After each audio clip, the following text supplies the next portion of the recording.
Let me address an issue that was raised by my colleague, Capt.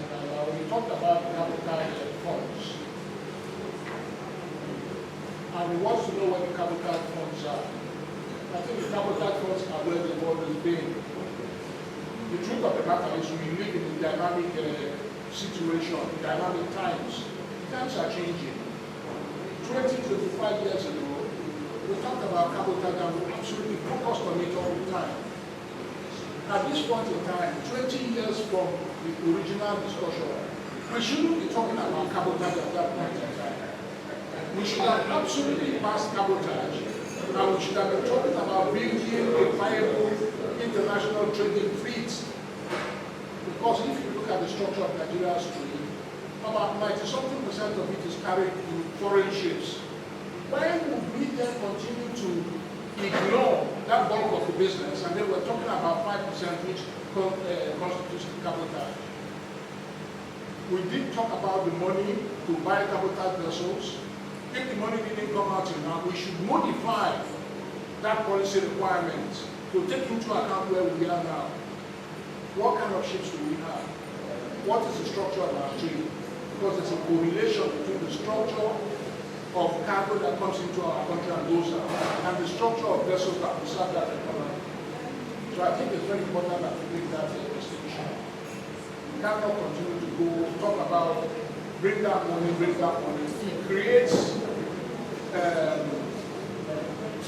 problem between us who are trying to advocate a better way of doing business and the people who are sitting there because they are going to sit down and say, all right, if you think that we have the money, come and get it.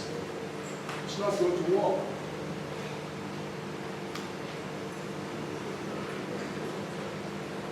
I have one of the things that I just said here, one of the things you benefit from shipping. Shipping actually creates multiplier benefits for the economy. So one of the multiplier benefits that we're supposed to be getting from shipping and developing shipping connections is a linkage to steel production.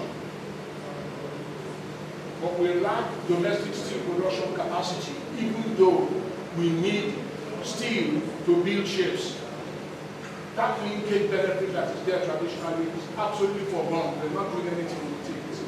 And so the steel is there, wasting shipbuilding capacity, absolutely is not happening.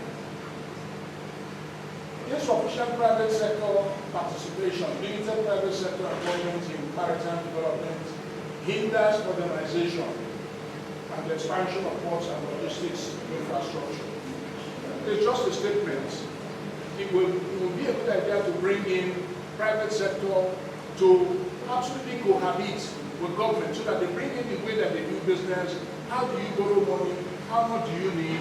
And how do you introduce accountability into what you're doing? But if you have a situation where we continue to emphasize government is going to modernize one port, let's say Tinkan Port, and government set out a budget of 1 trillion, it's a lot of money to be managed. You need to have private sector involvement in that sort of business so that they can make their input and they can bring in secure ways that that money is not going to be wasted. I only use the Tinkan as an example, but it applies all across the board in respect of every maritime infrastructure project that we are embarked upon.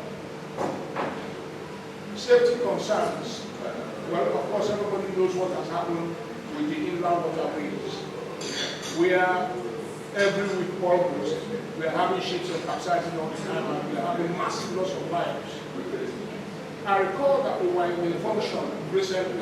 I was giving a paper and talking about a historical situation where there had been a loss of life. As I was talking, somebody said to me, there has been another one as you are speaking, and there tens, nearly 100 people have died. And it was an everyday thing. What do you need to secure people who are traveling in the waterways? Life jacket and training. You give them a pep talk like the gentleman who talked in the morning. You tell them why they don't have to rush, why they must wear their life jackets all the time. But unfortunately, that seems to be even too difficult for our people to do. We must look into that problem. So we talk about, I really have to abridge the points that I have because there's so many things that I have to break down, but I'll just read through the safety concerns and talk to you about safety concerns. Environmental degradation, coastal erosion, flooding, pollution, and unmanaged waste threatening marine ecosystems and livelihoods. These are things that we want to have done and we need to do. Stowaway incidents. Shipping farms reported 2,300 stowaway incidents in 2025, highlighting security concerns at Nigerian ports. It's not really a good thing that we have up to 2,000 people trying to stay away from ships leaving Nigeria in 1 year. Unenforced maritime laws. Weak enforcement of maritime laws and regulations enables illegal activities and environmental degradation. It comes back to what I said about Captain Alao's earlier comments. When the laws were made with respect to Cabotage and the funds were absolutely earmarked for that process, we should have implemented. We can't wait till 20 years after and we're still talking about this in Colombia.